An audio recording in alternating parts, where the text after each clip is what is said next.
अस्सलाम वालेकुम viewers, game beat के साथ हाफिज़ मोहम्मद इमरान आपकी खिदमत में हाजिर है।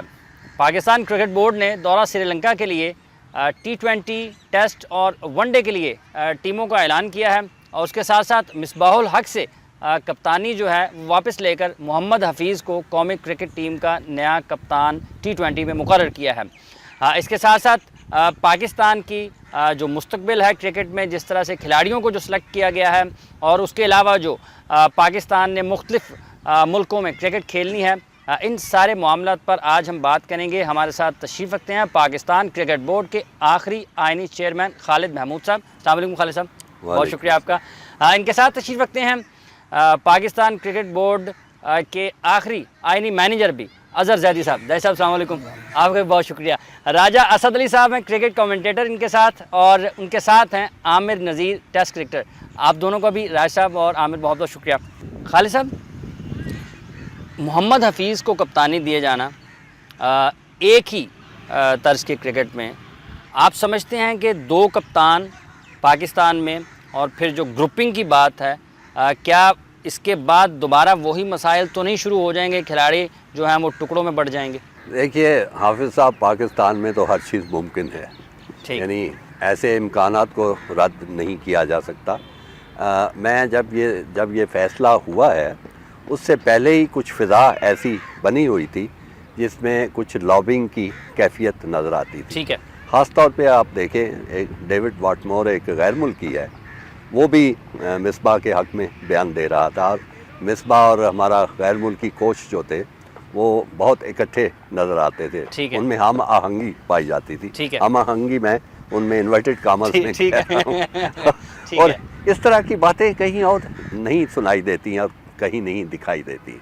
तो इसलिए जो बात आप कर रहे हैं वो ख़तरा तो हर वक्त पाकिस्तान में महसूस हो सकता है। ठीक है। लेकिन ये कहने के बाद ये सोचना कि इस तरह की चीज़ होनी ही नहीं चाहिए थी, ये भी बड़ी गैर मुनासिब बात है।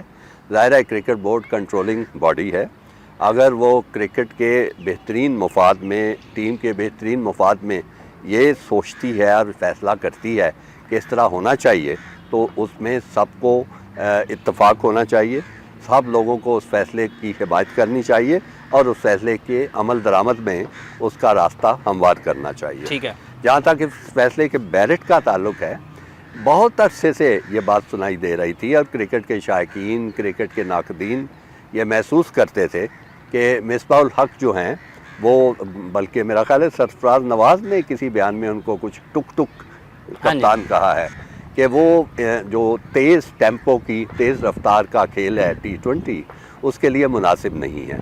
और उसके लिए मिसालें भी दी जा सकती हैं, मुख्तलिफ़ मैचेस में उनका किरदार क्या रहा।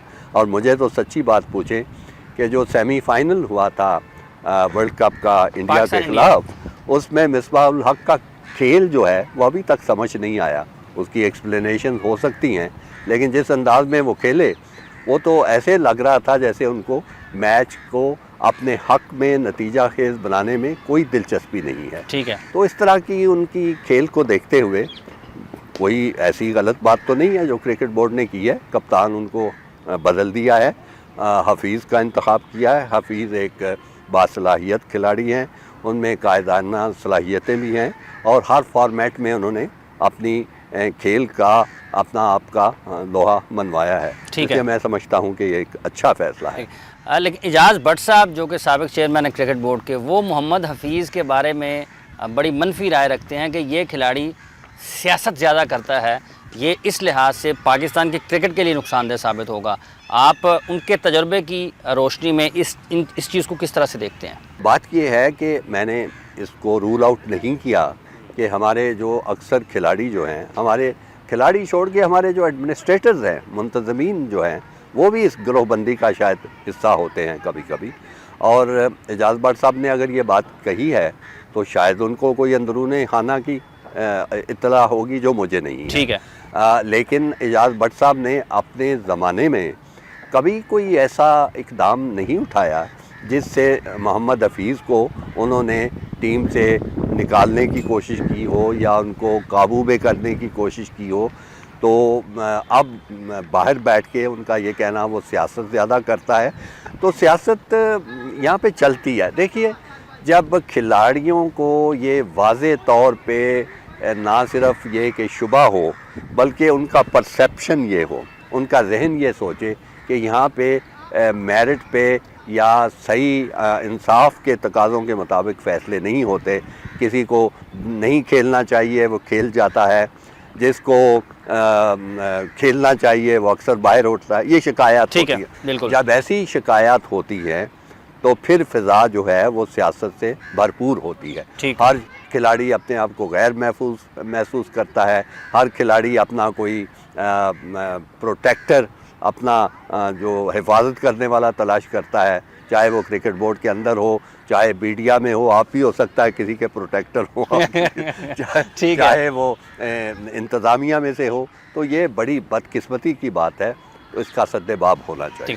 जैद साहब, जो टीम अनाउंस की है पाकिस्तान क्रिकेट बोर्ड की सिलेक्शन कमेटी ने टेस्ट, T20 और वनडे में, आप समझते हैं कि उसमें वो तमाम खिलाड़ी जिनको, चूँकि हमारी टीम में आने का मायार डोमेस्टिक क्रिकेट है, आप कायद आज़म में पेंटेंगुलर में परफॉर्म करेंगे तो आपकी टीम में जगह बनेंगी, आप समझते हैं कि तीनों तर्ज की जो क्रिकेट टीम जिसका ऐलान किया गया है उसमें जो मेरिट है उसको मद्देनज़र रखा गया है या उसके तकाज़े पूरे किए गए हैं?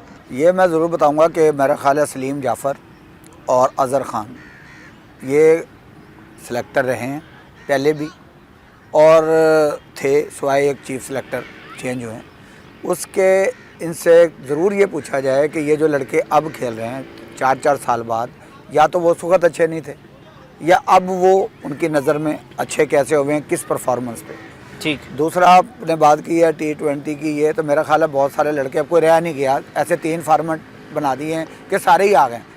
अब मैं बिल्कुल यहाँ ज़रूर कहूँगा कि अगर रज़ाक लेस्टर से उसका कॉन्टैक्ट है, अगर अज़हर महमूद को IPL खिलाया जाए तो उसको भी बुला के खिला लें। सारे ही अगर 29-30 साल के खेल रहे हैं तो उनका भी कसूर कोई नहीं है, वो पाकिस्तान के लिए खेल सकते हैं। अज़हर महमूद की बहुत अच्छी परफॉर्मेंस है, रज़ाक के BPL में भी है, लेस्टर वालों ने उसका भी कॉन्टैक्ट किया, उसको भी बुलाना चाहिए था, उसका भी फिटनेस टेस्ट करना चाहिए था। इमरान नज़ीर ने BPL में भी परफॉर्मेंस दी, यहाँ जो 20 ओवर का वो उसमें भी परफॉर्मेंस दी। और भी ऐसे लड़के हैं जिन्होंने, अगर आप डोमेस्टिक पे खिलाना चाहते हैं तो उसमें उनकी परफॉर्मेंस थी। जुल्करनैन हैदर विकेट कीपर, या तो वो बताएं कि जी इस मसले के तहत उसको नहीं खिलाया जा रहा, अदरवाइज़ वो ट्रॉफी का बेस्ट विकेट कीपर और सबसे ज़्यादा उसने कैचेज़ लिए हैं, तो वो बिल्कुल बताया जाए। और मैं बिल्कुल कामरान अकमल के बारे में भी बिल्कुल इसी तरह कहूँगा कि या तो आप उसके पीछे बैकग्राउंड बताएं कि जी इस वजह से ये सिलेक्ट नहीं हो रहा, वरना एक आधे फॉर्मेट में उसका भी खेलना कोई ऐसा बात नहीं थे। तो काफ़ी लड़के मेरा ख्याल अकोमोडेट भी हो गए और सिलेक्शन कमेटी ने कोशिश की है कि सबको ही खुश कर दें, जो भी पीछे रह गए थे मेरा ख्याल है वो सब आ गए ताकि कोई आगे बात ना कर सके। सबको खुश करने वाली बात राजा साहब आपको नज़र आती है? बहुत से ऐसे शानदार क्रिकेटर हैं जो इस वक्त अगर क्रिकेट खेल रहे होते तो वो टॉप क्लास वनडे के प्लेयर होते हैं और उनकी 4-4, 5-5 बल्कि सेंचुरियाँ होती इस किस्म के क्रिकेट में। तो हमारे यहाँ तो एक प्लेयर अभी नया सेलेक्ट किया गया है जिसने एक सेंचुरी बनाई थी T20 क्रिकेट में, हमारी जो सुपर 8 हुई थी फैसल बैंक की, तो उनकी ऑटोमेटिक सिलेक्शन हो गई। तो हमारे यहाँ ये अगर इस पॉइंट ऑफ व्यू से आप बात करें कि ये T20 की एक अलग टीम बन गई है, ये हमारी इस किस्म के क्रिकेट के लिए, वर्ल्ड क्रिकेट के लिए बड़ा अच्छा हुआ। यहाँ पर वक्त हुआ ब्रेक का, ब्रेक के बाद आएंगे और फिर टेस्ट क्रिकेटर आमिर नज़ीर से जानेंगे उनकी राय।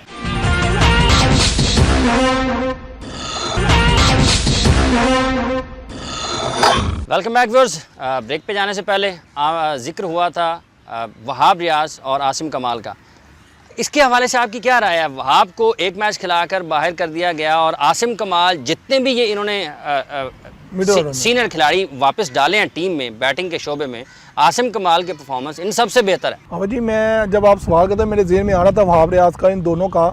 आप यही से आप सिलेक्शन कमेटी का म्यार चेक कर लें। वहाब रियाज वर्ल्ड कप का उन्होंने हीरो करार दिया, उसने एक मैच में 5 आउट के इंडिया के, उसके बाद वो हीरो हो गया। उन्होंने कह दी वसीम अकरम दोबारा आ गया, ठीक है जी। उसके बाद 9 माह के बाद आप उसको एक मैच खिलाते हैं, उसमें उस बेचारे को पिटाई हो जाती है, वो 60-70 रन खा जाता है। अब उसके बाद उसका नाम लेने वाला कोई नहीं। मैं यही तो कहता हूँ, अगर आप एक बंदे को बनाते हो, अब वहाब रियाज का कसूर बताया जाए, यहाँ तो अनफिट है, ये भी हमें, ये अवाम को बताना चाहिए। ये अंदर की बातें जो जाहिद साहब ने बोला कि बताना चाहिए भी, ये इन लोगों को ये प्रॉब्लम है, कामरान अकमल को ले लें। मैं कहता हूँ कामरान अकमल की जगह बनती है T20 में और वनडे में भी। ठीक है। आपके पास बैटिंग नहीं है, आपके पास अच्छा कीपर नहीं है, वो आपको दे सकता है। चार ओपनर डाले हमने पहले T20 में। आसिम कुमार की ले लें, वो मिडिल ऑर्डर में सबसे बेहतरीन क्रिकेट चॉइस का वो प्लेयर है। ठीक है। वो वनडे में भी आपको रन बचा के दे सकता है और उसमें टेस्ट में भी बड़ा अच्छा खेल सकता है। ठीक है। यहाँ पे आप देखें सिलेक्शन हमारी पता दोहरा मयार है, दोहरा मयार है, तो देख लेना वो बाहरा बंदा। ठीक है। प्लीज़ इसको सिलेक्शन कमेटी को बड़ा स्ट्रॉन्ग होना चाहिए, और जहाँ आप इलाके कहते हैं ये तो हरगिज नहीं होना चाहिए। अब जैसे अच्छा, आप टीम में रहे हैं ये कराची और लाहौर की, पहले तो नहीं ऐसे होता था, अब तो सूबे 20 और बनने लगे। अभी 20 सूबों के भी सोच लें आप। मसला ये है कि ये होना नहीं, ये पाकिस्तान के लिए सोचना चाहिए। ये पाकिस्तान की टीम है, ये जो भी ये प्रेजेंट हर शहर से करते हैं, ये अच्छी बात है और ये होना भी चाहिए, मगर इसको तासुब की निगाह से इस तरह लेके आना चाहिए। स्पोर्ट्स में ये नहीं चलना चाहिए का। ठीक है, बात हम इसी पे कर रहे हैं, लेकिन खालिद साहब, मिसबाहुल हक वाक़तन पाकिस्तान की तारीख़ के बेहतरीन कप्तान है, इस जैसा कप्तान कभी दोबारा नहीं आया, ये ज़का साहब का कहना है। मैं बड़ी बहुत ही गैर मुनासिब बात है, और ऐसे महसूस होता है कि बात कहने वाला जो है वो पाकिस्तान की क्रिकेट की तारीख से बिल्कुल आशना नहीं है। ये तो एक जैसे होता है ना कि एक मुतफ़िक़ा राय है अब हम तमाम क्रिकेट के शायकीन की कि इमरान खान हमारे बेहतरीन कप्तान साबित हुए हैं पिछले 64, 62, 63 साल की तारीख में। कोई शक व शुबा नहीं। मैं नहीं समझता कि उसका बदतरीन मुखालिफ भी इस बात से इख्तलाफ कर सकेगा। और उसके बाद बहुत बड़े नाम हैं। इब्तिदा में आप देखें तो अब्दुल हफीज़ कारदार साहब का नाम है, बहुत बड़ा नाम है, यानी जायंट्स हैं ये क्रिकेट के और क़यादत के ख़ास तौर पे। फिर मैं मुश्ताक मोहम्मद का नाम लूँगा, बहुत बड़ा कप्तान था, बड़ी अच्छी उसने पाकिस्तान के लिए बतौर खिलाड़ी क्रिकेट खेली, और बतौर कप्तान के उसने, आप भूल सकते हैं वो ऑस्ट्रेलिया का मशहूर व मारूफ दौरा जिसमें पाकिस्तान ने सिडनी का टेस्ट मैच जीता था, फिर न्यूजीलैंड के ख़िलाफ़ भी मैच जीता, वेस्ट इंडीज़ में बड़ी अच्छी सीरीज़ खेली। तो बड़ी अजीब सी बात है कि मिसबाहुल हक तो अभी आए हैं, यानी आपको पता है कुछ अर्सा पहले वो टीम से ही बाहर थे, पता नहीं वो क्या हालात थे, अजीब व गरीब हालात थे। तो उसके बाद वो वापस आए और बड़े शान व शौकत से आए, फिर कप्तान बन के आए। उन्होंने 1-2 अच्छी सीरीज़ खेली हैं, लेकिन उसकी बुनियाद पे कह देना कि वो पाकिस्तान के बेहतरीन कप्तान हैं तो बड़ी हंसी आती है। अब्दुल रज़ाक आपके दौर में टीम का हिस्सा बने, वो बड़े सख्त नाराज़ हुए कि उनको शामिल नहीं किया गया, और उन्होंने कहा है कि उनका शिकवा हमेशा से यही रहा है कि उनको एक तो मुनासिब इस्तेमाल नहीं उनका किया गया, और दूसरा उनको मुख्तलिफ़ वक्तों में जो कप्तान है या जो कोच है उनकी सियासत ने अब्दुल रज़ाक को नुकसान पहुंचाया, और आज एक मरतबा फिर सिलेक्शन कमेटी ने उनसे नाइंसाफ़ी की अब्दुल रज़ाक के मुताबिक। आप क्या कहते हैं इस हवाले से? उनका जो एक शिकवा है उससे मैं 100% मुत्तफ़िक हूँ कि अब्दुल रज़ाक को सही इस्तेमाल नहीं किया जाता। ठीक। आपने मेरे ज़माने का हवाला दिया, तो मैं अब बरमिला ये कह रहा हूँ कि वर्ल्ड कप में नंबर 3 में खिलाया जाना बड़ा एक इनकलाबी और चौंका देने वाला फ़ैसला था। ठीक है। और इंग्लिश प्रेस ने भी इस पे कमेंट किए थे कि ये बड़ी एक अजीब सी बैटिंग ऑर्डर पाकिस्तान का है, और वो फ़ैसला दुरुस्त साबित हुआ। वो पाकिस्तान की बैटिंग की स्टेबिलिटी में उनका बड़ा किरदार था उस ज़माने में, तो उनमें बहुत सलाहियतें थीं, अभी भी हैं, तो उनको सही इस्तेमाल किया जाना चाहिए। उनको बॉलिंग में भी अच्छा इस्तेमाल नहीं किया गया, और बैटिंग में तो बिल्कुल ठीक इस्तेमाल नहीं किया गया। आपने देखा होगा कि जब उनको थोड़ा सा मौका मिलता है अपनी इनिंग्स को बिल्डअप करने का, बिल्कुल ठीक है, उसके बाद फिर उनकी जारहियत जो है वो भी बड़ी वाज़ेह नजर आती है। बिल्कुल ठीक है, बड़े अच्छे स्ट्रोक खेलते हैं। बिल्कुल ठीक है। तो आप अगर उनसे सिर्फ इतना ही चाहते हैं 2-3 चौके या एक आध छिक्का मारें और उसके बाद चलते बने, तो फिर तो आप ठीक कर रहे हैं। उनको 8 नंबर पे भेज दें या 9 नंबर पे भेज दें, 2-3 शॉट लगाएंगे चले जाएं, तो इस्तेमाल उनका ठीक। बॉलिंग में भी वो बेहतर किया जाए। लेकिन जो उनका दूसरा कहना है कि फ़लाँ भी उनके नाराज़ था और फ़लाँ भी उनके ख़िलाफ़ था और फ़लाँ भी उनके ख़िलाफ़ था, ये बात एक बड़े खिलाड़ी को ना ऐसे सोचनी चाहिए और ना ऐसे करनी चाहिए। ठीक। मैं समझता हूँ कि जिसके में अंदर एक जान है, दम है उसके अंदर, वो कितने भी खिलाफ हों उन हालात में भी वो अपने आप को मनवाएगा और है। साबित करेगा। ठीक है। तो अब्दुल रज़ाक में अभी क्रिकेट बाकी है, वो अपना ज़ोर लगाए। मेरे ख़्याल में ये जो पिछला डोमेस्टिक सीज़न है उसमें कारकर्दगी उसकी कोई इतनी काबिल कदर नहीं रही, काबिल ज़िक्र नहीं रही। ठीक। तो अगर ऐसी बात है तो वो अपनी क्रिकेट पे गौर करे, बजाय इसके कि वो हर एक का नाम ले कि वो भी मेरे मुखालिफ है, वो ठीक मुखालिफ है। है। जैसे साहब आप इस हवाले से क्या राय रखते हैं? खालिद साहब ने कहा है कि उनका डोमेस्टिक जो सीज़न था वो ज़्यादा अच्छा नहीं रहा और एक बड़े खिलाड़ी हैं और अगर उनमें दम है तो उन्होंने वापस बहरहाल आ जाना है। मैं इसलिए नहीं कहता कि वो हमारे साथ खेलता है या हमारी टीम में खेलता है। अगर सारे लड़कों को जिनको सेलेक्ट किया है, अगर आप उनके domestic performance plus international performance, तो शायद वहाँ तक वो पहुँचते ही नहीं। एक आदमी अगर 250 से ज़्यादा वनडे मैच खेल गया है और 32 या 35 उसकी 20 की एवरेज है, और गोरा कभी भी नाजायज़ पैसे नहीं देता किसी प्लेयर को कि जी आके यहाँ रेस्ट करो और ना प्रैक्टिस करो ना स्कोर करो, आके सिर्फ आप पैसे लें हमारे से, गोरा नहीं देता, वहाँ नहीं सिफारिश। अच्छा, फिर आपको वजह क्या नज़र आती है, क्यों? देखें, बात वही है कि अगर आप किसी भी एंगलिंग से कोई ना ग्रुप, ये जो बातें होती हैं ग्रुपिंग की या कप्तान के साथ मिलके चलने की या कोच के, कहीं तो कोई फला ऐसा है नहीं, तो फिर उसको बुला के पूछना चाहिए था। यहाँ उसको भी बुलाते, उसे कहते भाई फिटनेस टेस्ट दे। अगर 20 में तो बेशुमार लोगों ने नहीं किया, जैसे अभी आमिर नज़ीर ने कहा कि नो डाउट वहाब रियाज एक टॉप का बॉलर था, उमर अकमल विवन रिचर्ड बना हुआ था हमारा कुछ सालों पहले, अब वो बेचारे को काम पहुँचा दिया, जो कि बड़े प्लेयर हैं, ये नहीं कि नाम मैं कहता हूँ। तो ये ऊंच नीच उतार चढ़ाव कई दफ़ा रन होते हैं, नहीं होते, लेकिन अगर एक आदमी 250-300 मैच खेल गया है और उसकी एवरेज 30-35 से कम नहीं हो रही, ये भी तो मद्देनज़र रखना चाहिए। और मैं तो बिल्कुल, मैं भी इंग्लैंड इतनी दफ़ा गया हूँ, वहाँ अगर अनफिट प्लेयर हो और परफॉर्मर ना हो, उसको वो पैसे नहीं देते। नहीं, अब जो मेरा मकसद है, रज़ाक वो कहते हैं कि उनको सियासत का शिकार हुए हैं, उनके बयान से ये लगता है। अगर एक आदमी को आप देखें, सियासत मुख्तलिफ़ किस्म की होती है, वो जो ऊपर से नीचे तक चल रही है पाकिस्तान में हर जगह, सियासत से आप किसी को, अगर आप उसको 1 डाउन या 2 डाउन, अभी खालिद साहब ने बताया कि जिन्होंने वर्ल्ड कप में भेजा, एक आदमी आपको परफॉर्म कर रहा है तो आपके कोच हैं, आपके सिलेक्टर हैं, आपके कोचेज़, उनको फिर आगे से आगे उनको आगे ले जाना चाहिए कि और वो पीछे हट। राय साहब, आपकी क्या राय है अब्दुल रज़ाक के हवाले से? और 3 विकेट कीपर हमने डाले हैं, अगर शकील अंसर बहुत अच्छे विकेट कीपर हैं T20 के, तो वो वनडे में भी हो सकते हैं, फिर सरफराज की क्या ज़रूरत पेश आती है?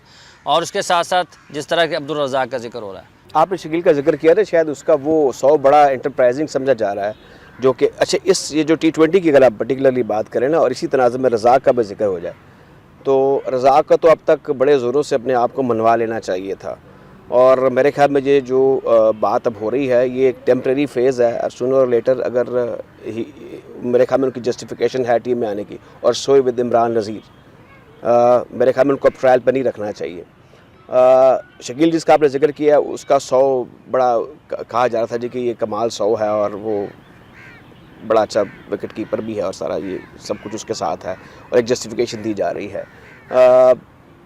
ठीक है, ये सब कुछ हो रहा है, और हमारे बाज़ बहुत पुराने क्रिकेटर हैं जिनमें अब अफरीदी का नाम भी लिया जाता है कि जो उनके साथ भी ज़्यादती हो रही है, एक सेक्शन ये भी कह रहा है। तो जो लोग अब 10 साल से या उससे ज़्यादा के हैं, ये दे आर सीनियर क्रिकेटर्स, और अगर ये इन आउट अब होना शुरू हो गए हैं with the passage of time, तो इसको एक नेचुरल भी चीज़ समझनी चाहिए कि ये सेक्शन कमेटी के ज़हन में कुछ कंसिडरेशंस होती हैं और इसको नेगेटिव नहीं लेना चाहिए। और ये बात बिल्कुल दुरुस्त है कि अस खुद से इतने बड़े क्रिकेटर को किसी कोच का या किसी मैनेजर का नाम लेकर, और ख़ास तौर पे उस शख्स का नाम लेकर जो उस बोर्ड में करता धरता है, मेरे ख्याल में मीडिया में नहीं आना चाहिए था। इसमें थोड़ी सी एहतियात बरती जानी चाहिए थी। साथ साथ बड़ा ज़रूरी होगा कि आप एक और डेवलपमेंट जो हुई है regarding Sri Lanka not hosting Pakistan. अच्छा, इस पे यहाँ पे ब्रेक ले लेते हैं, ब्रेक के बाद आते हैं और यहाँ से कंटिन्यू करते हैं व्यूअर्स पाकिस्तान क्रिकेट टीम की बात, और उसके साथ साथ जो अब हम इस ब्रेक के बाद बात करेंगे वो जो मुख्तलिफ मसाइल हैं पाकिस्तान के क्रिकेट को जिनका सामना है क्रिकेट बोर्ड की सतह पर, और जो पाकिस्तान में क्रिकेट ना होने की वजह से जिन मसाइल का सामना करना पड़ता है उस पर बात करेंगे।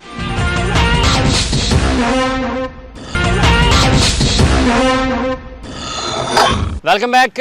खालिद साहब, इनकार सुनना मतलब खुशी की बात है या मुकद्दर बन चुका है? श्रीलंका ने भी इनकार कर दिया है, कनाडा ने भी इनकार कर दिया, और राजा साहब का ये मानना है कि क्रिकेट बोर्ड के अंदर से कुछ चीज़ें ख़बरें जो हैं वो ख़ुद दी जाती हैं अपने इमेज बिल्डिंग के लिए, लेकिन जब फायर बैक होता है तो बड़ी मायूस कुन और बड़ी परेशानी वाली सूरत हाल होती है। कुछ इमेच्योरिटी, जैसे राजा साहब कह रहे हैं, कुछ इमेच्योरिटी का मुजाहरा तो हो रहा है। ठीक है। जल्दबाजी से किसी चीज़ का ऐलान होता है, जब ऐलान होता है और उस मुल्क को पता चलता है जिसके साथ कोई बात हुई होती है वो फ़ौरन उसकी तरदीद कर देता है। देखिए, बहुत सी चीज़ें होती हैं, शुरू में उन पे गुफ्तगू होती है। मुल्क जो ममालिक जो हैं एक दूसरे के साथ बात करते हैं, अगर आप दौरे के लिए हमें बुला रहे हैं तो आप क्या करेंगे, सिक्योरिटी कैसी होगी, दूसरे मामला कैसे। अगर उसी स्टेज पे बहुत बुलंद बांग दावे कर दिए जाएं कि वो मुल्क आ गया और वो दूसरा चला गया और ये हो जाएगा, तो फिर तो वो इनकार हमें सुनना ही पड़ेगा। ठीक है। जो लोग समझदारी से मामलात करते हैं वो इन मामलात को आखिर तक संजीदगी से करते हुए, जब तक कोई वाज़ेह चीज़ ना हो जाए। तो आपको पता है कि एक ज़माना था मुल्कों के दौरों का ऐलान बैक वक्त दोनों क्रिकेट बोर्ड किया करते थे। ये ऐसा भी दौर गुजरा है। मसलन पाकिस्तान श्रीलंका ने एक दूसरे के साथ क्रिकेट खेलनी है तो दोनों मुल्कों से एक जैसे मुश्तरका अलामिया होता था, उस तरह वो एक ही दिन में ऐलान होता था और उसमें कोई इबहाम नहीं होता था, उसमें कोई शक व शुबा नहीं होता था, बड़ी अच्छी चीज़ें होती थी। इसी तरह और मामलात आप देखें ना, जैसे पाकिस्तान जो प्रीमियर लीग एक खेलने जा रहा है, उस पे एक मैंने बयान अखबारात में पढ़ा था कि हम हिंदुस्तान को बहुत पीछे छोड़ जाएंगे।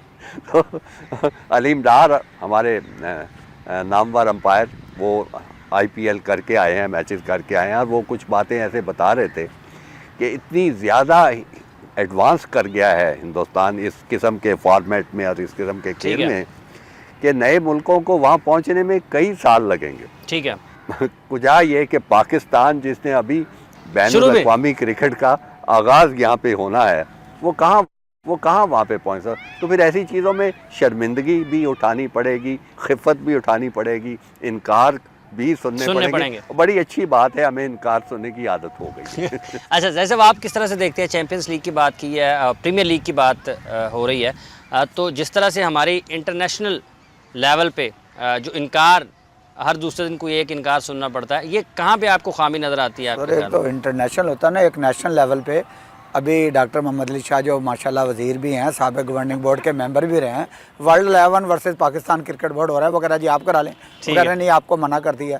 ये तो इंटरनेशनल तो बात की बात है, नेशनल लेवल पे दिन कितने हैं, वर्ल्ड 11 किसने अरेंज की, वो कहते हैं जी सारे तैयार हैं, हर चीज़ तैयार है। उन्होंने तो खिलाड़ियों के नाम भी दे दिए। मैं बता रहा हूँ ना कि ये आप यहाँ देख लेना, तो अंदाज़ा आप यहाँ से लगा लें कि इंटरनेशनल तो दूर की बात है ना, ये नेशनल में हम नहीं समझ रहे कि हमारी क्या आपस में अंडरस्टैंडिंग है। और डॉक्टर मोहम्मद अली शाह साहब, वो भी एक वज़ीर हैं, क्रिकेट के वहाँ के करते धरते रहे, गवर्निंग बोर्ड के मेंबर भी रहे हैं, और ये चीज़ें बाकी जैसे खालिद साहब कह रहे हैं कि रातों रात तो नहीं होती, ये कुछ ना कुछ खिलाड़ियों को बुलाया गया होगा, कोई ना कोई बातचीत हुई होगी।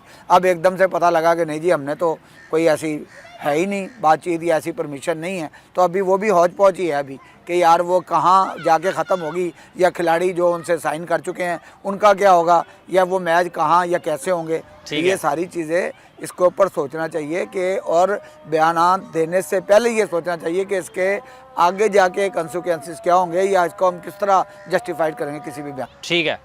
आमिर नदीर साहब, बद इंतज़ामी जिस तरह से अभी वर्ल्ड 11 की बात की है, क्रिकेट बोर्ड उस पर भी रजामंद नहीं हो रहा है। एक तरफ हम ये कह रहे हैं कि हम इंटरनेशनल क्रिकेट लाना चाहते हैं, गैर मुल्की खिलाड़ियों को लाना चाहते हैं, अगर कोई एक सूरत हाल ऐसी बन रही है तो उस पर रजामंदी का इजहार ना करना, आप इसको किस तरह से देख रहे हैं? सर, मैं कहता हूँ पाकिस्तान में क्रिकेट तो सबसे पहले होनी चाहिए, चाहे जिस मर्जी तरीके से होनी चाहिए, मगर बोर्ड में उसमें बहुत स्ट्रॉन्ग हो के, मेरी थोड़ी सी अपनी ओपिनियन है कि अगर क्रिकेट नहीं हो रही, तमाम चेयरमैन पूरे जो वर्ल्ड के क्रिकेट के उनको बुला के अच्छा सा खाना ही कर दें। ठीक है, उनको बता ही दिया जाए चले सर हम खाना तो खिला सकते हैं, आप टीम नहीं लाना चाहते तो ठीक है। देखें पाकिस्तान, मैं समझता हूँ ये बोर्ड को इसमें बहुत बरीक निगाह से इसको देखना पड़ेगा।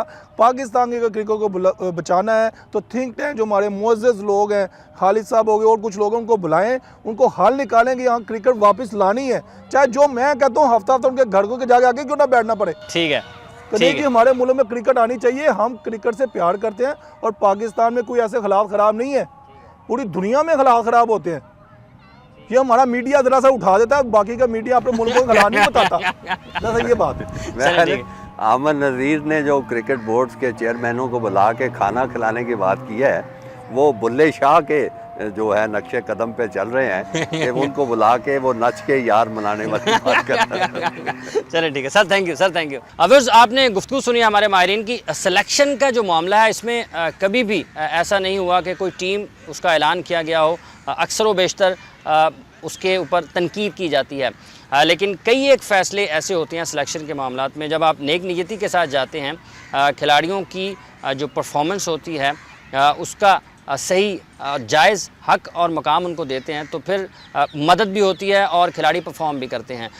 ये जो इस वक्त टीम अनाउंस की गई है, इसमें जो माहिरीन क्रिकेट हैं उनके नज़दीक कहीं ना कहीं खामी ज़रूर मौजूद है और कहीं ना कहीं कुछ ना कुछ ऐसा ज़रूर रह गया है जिसकी वजह से बहुत ज़्यादा इसकी हौसला अफजाई नहीं की जा रही। प्रोग्राम का वक्त ख़त्म हो जाता है। हाफिज़ इमरान को गेम बीट की पूरी टीम के साथ दीजिए इजाज़त। आप अपना और अपने इर्द गिर्द के लोगों का बहुत सा ख्याल रखिएगा। अल्लाह ने के मान।